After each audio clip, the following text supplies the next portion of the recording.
Welcome to Rust and Glory. It's been a few months since my last video. Apologies for that. A bit busy outside in the garden and other jobs to do before winter. But hoping to make a bit more progress and be more regular with the videos over the winter. As you can see, I have managed to do something on the layout.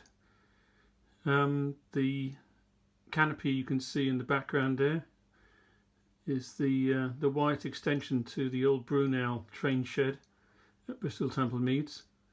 Thought I'd tackle that one first because that's probably the most straightforward canopy I'm going to be building. The ones at Paddington obviously on a much bigger scale, and the other Bristol curved canopy, the newer one. I did make a model of Bristol Temple Meads, a simpler model on an earlier layout, but I can't for the life of me remember how I managed to do the canopy now, that curved canopy. But I'm sure it'll come flooding back when I try to tackle it. As you can see, got some platforms here. The platform on the right, when the original Brunel station was built, was paving, and I tried using the Scalescenes paving.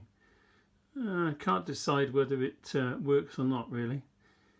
But I've moved to using a very fine sandpaper on the platform on the left. That seems to be quite effective to appear as tarmac. I've used the Scalescenes platform edging, which I'm quite happy with, and the platform's built on MDF with some card facings to imitate cement. Probably need a bit more work at weathering them. One thing I noticed about 60s and 70s at Bristol Temple Meads, and probably applies to a lot of the railway in those days, is that there was a paucity of chippings, gravel chippings around, ballast supporting the railway, particularly around stations.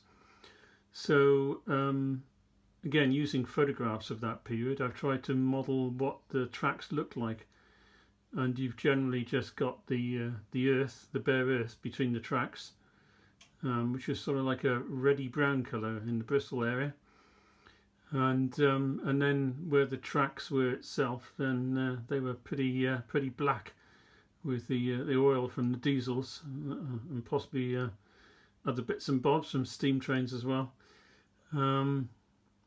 So that's what I've tried to model. I think out in the countryside I'll use the ballast, but in the stations, as I say, you didn't used to see much of it in the 60s and 70s, so that's what I've done. What I've tried to do also is, if I turn the camera a bit, you can see that I've started doing the buildings for the curved section of the canopy.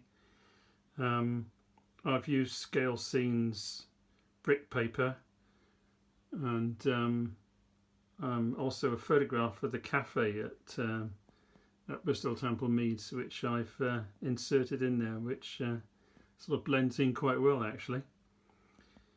So I've also, as you can see, there's probably an extra track or two here. If I turn the camera, you can see that over here we've got the tracks leading to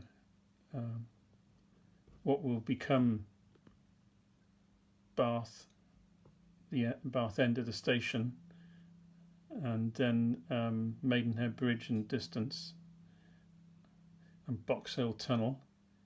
On the left, far left, and on the far right, we've got tracks dropping down, and they've been connected to some tracks in the other shed, which is going to be where Paddington is. So I've got those working. That's another thing I've managed to do. This is looking down on the canopy I've built so far. It's about 1 foot across and about 3 foot long, to give you an idea of size. But it's been relatively straightforward to build, using 2mm acrylic and the Scalescenes brick paper inside. If I drop down, look inside, you can see I tried to model the interior,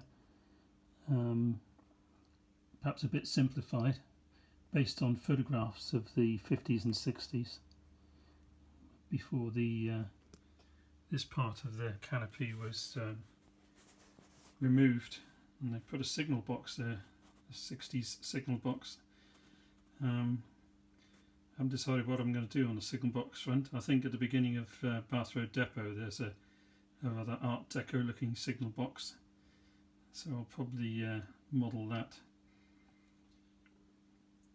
As you move around, the thing that strikes you, of course, is the length of these platforms, and of course being on a curve, they're quite challenging to reproduce.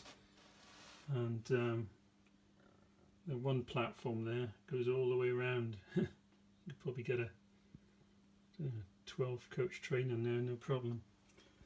But and also I've rearranged the tracks somewhat. I had to alter the tracks here. You can see the line of one of the tracks there. I had to realign it to make sure I had enough width for the canopy this side here to come down the other side of the curved canopy. And there's also a building attached to the canopy there, so I have to have a wide enough platform, so I had to widen it. And over on this side, the track that the track you see behind the Pullman coach there, that adjoins the platform, that's I've altered that a bit to capture the situation at Bristol, where that track's quite long, extends out to the beginning of Bath Road Depot, and there's a walkway across from the end of that platform to the depot. So that's something I'll be reproducing on this model as well. These little castellated towers you see in front are from my original building of Bristol Temple Meads from quite a few years back. I'm going to put something similar in place on the new model. I'll perhaps use some Scalescenes paper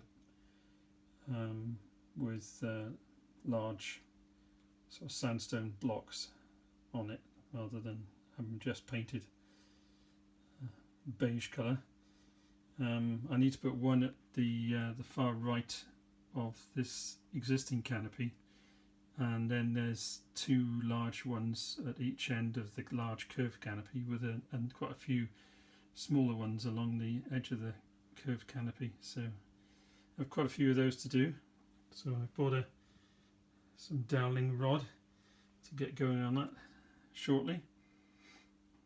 So it's quite a short video this time, and just have a few trains running in and out of the station now to finish off the video, and look forward to doing another video in a month's time, hopefully. So it's bye from Western Glory for now.